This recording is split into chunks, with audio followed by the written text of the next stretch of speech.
Once we've moved through those, we're going to move on to our strength training. So for this one, like I mentioned earlier, we have 4 exercises. We're going to do it in a circuit fashion, but just like workout A, this is not about going through them as quickly as you can, like a circuit, just back to back, boom, boom, boom.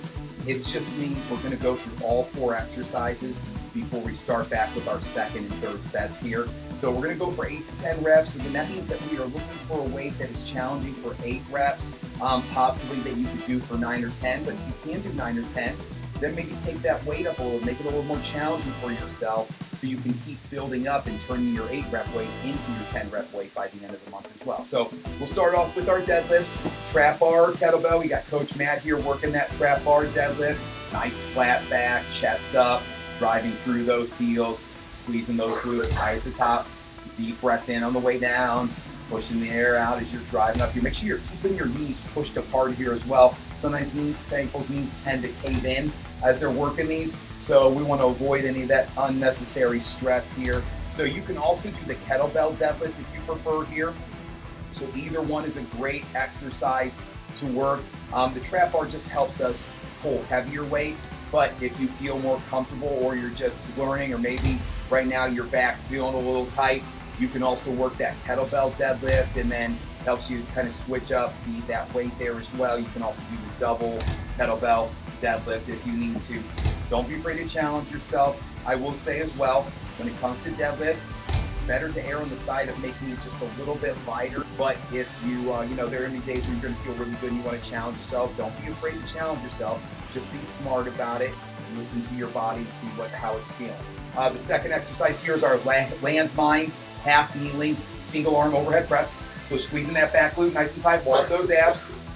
I'm bringing that bar down, drive that front big toe in the floor. So it's pretty simple exercise. Now what you'll also notice here is that as I get to the top, there's a little bit of a rotation because I'm really trying to see how far I can reach and getting a nice stretch through those lats at the top. So 8 to 10 reps on one side, 8 to 10 on the other. If you like to use the landmine, the hammer sleeve on these, you can always use the hammer sleeve as well. And again, don't be afraid to challenge yourself with the weight here.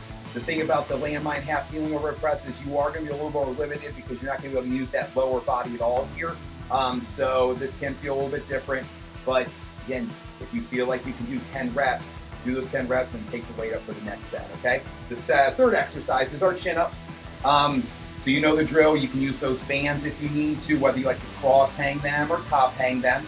And then really, again, just like the deadlifts, when it comes to chin-ups, I would rather you go a little bit lighter if you need to really work on your form and own each rep. Making them hard is admirable, but you're not going to get as much out of them as if you make it slightly easier and focus on quality form. That doesn't mean make them easy.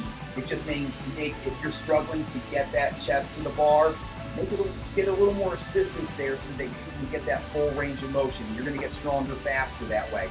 And then the last one is our sandbag rotational step up. So we haven't done this in a while.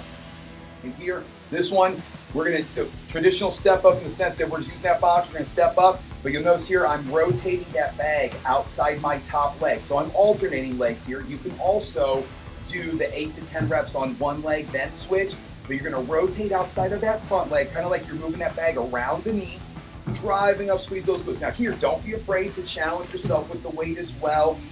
We have heavier sandbags. They're going to be a great challenge for you. Now, if you are feeling comfortable with that rotational step up, you can also try that rotational step up to balance here. As you can see here, now you got to stay a little more focused on this one. I'm rotating outside my front leg. Then as I bring it up, I'm going to rotate outside the knee that's coming up here. Otherwise, I'm not going to be able to pull my knee up because that bag's just going to get in the way. But it also offers a little bit extra challenge there. Nice and controlled on these reps. You'll see I'm not trying to fly through them. 1 rep at a time, knee staying over that midfoot like any other step up that we try to work here.